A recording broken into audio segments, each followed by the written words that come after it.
അടിമാലി ടൗണിലും പരിസര പ്രദേശങ്ങളിലും മാലിന്യ നിക്ഷേപം വർദ്ധിക്കുന്നുവെന്ന ആക്ഷേപങ്ങളുടെ അടിസ്ഥാനത്തിൽ നിയമലംഘകർക്കെതിരെ നടപടി കടുപ്പിക്കുവാൻ ഒരുങ്ങി അടിമാലി ഗ്രാമപഞ്ചായത്ത്. ഏതെങ്കിലും വിധത്തിലുള്ള മാലിന്യ നിക്ഷേപം കണ്ടെത്തിയാൽ കുറ്റക്കാർക്കെതിരെ കർശന നടപടി സ്വീകരിക്കുമെന്നും ഗ്രാമപഞ്ചായത്ത് സെക്രട്ടറി നന്ദകുമാർ പറഞ്ഞു. കഴിഞ്ഞ 1.5 വർഷം കൊണ്ട് മാലിന്യ നിക്ഷേപം അടക്കമുള്ള നിയമലംഘനങ്ങൾക്കെതിരെ 10 ലക്ഷത്തിലധികം രൂപ പഞ്ചായത്ത് പിഴ ഈടാക്കിയതായും സെക്രട്ടറി വ്യക്തമാക്കി. അടിമാലി ടൗണിലും പരിസര പ്രദേശങ്ങളിലുമുള്ള വിജനമായ ഇടങ്ങളിലും കൈത്തോടുകളിലും ഓടകളിലുമെല്ലാം മാലിന്യ നിക്ഷേപം വർദ്ധിക്കുന്നുവെന്ന ആക്ഷേപമുയർന്ന സാഹചര്യത്തിലാണ് വിഷയത്തിൽ ഗ്രാമപഞ്ചായത്ത് വീണ്ടും നടപടി കടുപ്പിക്കാൻ ഒരുങ്ങുന്നത്. ടൗണിലെ ഓടകളിലേക്കും മറ്റും ശുചിമുറികളിലെ മലിനജലം ഒഴുക്കുന്നുവെന്ന പരാതി മുമ്പ് ഉയർന്നതിന്റെ അടിസ്ഥാനത്തിൽ ഓടകളുടെ സ്ലാബുകൾ നീക്കി പരിശോധന നടത്തുകയും നടപടി കൈക്കൊള്ളുകയും ചെയ്തിരുന്നു. നാളുകൾക്ക് ശേഷമാണ് ഇപ്പോൾ വീണ്ടും സമാന രീതിയിലുള്ള ആക്ഷേപം ഉയർന്നിട്ടുള്ളത്. ഏതെങ്കിലും വിധത്തിലുള്ള മാലിന്യ നിക്ഷേപം കണ്ടെത്തിയാൽ കുറ്റക്കാർക്കെതിരെ കർശന നടപടി സ്വീകരിക്കുമെന്ന് ഗ്രാമപഞ്ചായത്ത് സെക്രട്ടറി നന്ദകുമാർ പറഞ്ഞു. കഴിഞ്ഞ 1.5 വർഷം കൊണ്ട് മാലിന്യ നിക്ഷേപം അടക്കമുള്ള നിയമലംഘനങ്ങൾക്കെതിരെ 10 ലക്ഷത്തിലധികം രൂപ പഞ്ചായത്ത് പിഴ ഈടാക്കിയതായും സെക്രട്ടറി വ്യക്തമാക്കി.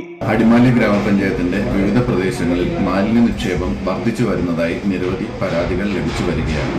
കഴിഞ്ഞ 1.5 വർഷമായും അടിമാലി ഗ്രാമപഞ്ചായത്ത് വിവിധ മേഖലകളിൽ മാലിന്യം വലിച്ചെറിഞ്ഞതിനും നിരോധിത പ്ലാസ്റ്റിക് ഉൽപ്പന്നങ്ങൾ ഉപയോഗിച്ചതിന്റെ പേരിലും ജലാശയങ്ങൾ മലിനമാക്കിയതിന്റെ പേരിലും കടുത്ത നടപടികൾ സ്വീകരിച്ചതിന്റെ അടിസ്ഥാനത്തിൽ 10,89,000 രൂപ പിഴ മാത്രമായി ഈ ഓഫീസിൽ ഈടാക്കുന്ന സാഹചര്യം ഉണ്ടായിട്ടുണ്ട്.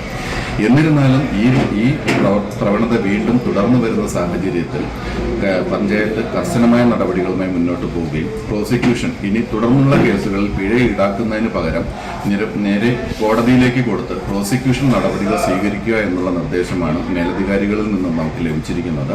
ആയതുകൊണ്ട് ഇനിയുള്ള മാലിന്യ നിക്ഷേപ നടപടികൾക്ക് കർശനമായ പ്രോസിക്യൂഷൻ നടപടികൾ പഞ്ചായത്തിന്റെ ഭാഗത്തു നിന്നും ഉണ്ടാകുമെന്ന് അറിയിക്കുന്നു. വേനൽക്കാലം ആരംഭിച്ചതോടെ ടൗൺ പരിസരത്തെ പല കൈത്തോടുകളിലും ജലനിരപ്പ് താഴുകയും അവ അഴുക്കുചാലുകളായി മാറുകയും ചെയ്തിട്ടുണ്ട്. ഓടകളുടെ സ്ഥിതിയും മറിച്ചല്ല. ദേശീയപാതയിൽ ടൗണിൽ ബസ് സ്റ്റാൻഡ് ജംഗ്ഷൻ ഭാഗത്ത് ചില സമയങ്ങളിൽ അസഹനീയമായ ദുർഗന്ധമുയരുന്ന സ്ഥിതി നിലനിൽക്കുന്നു. ഇത്തരം സാഹചര്യങ്ങളിലാണ് മാലിന്യ നിക്ഷേപത്തിനെതിരെ കടുത്ത നടപടി വേണമെന്ന ആവശ്യം ഉയർന്നിട്ടുള്ളത്. News bureau, Adimali.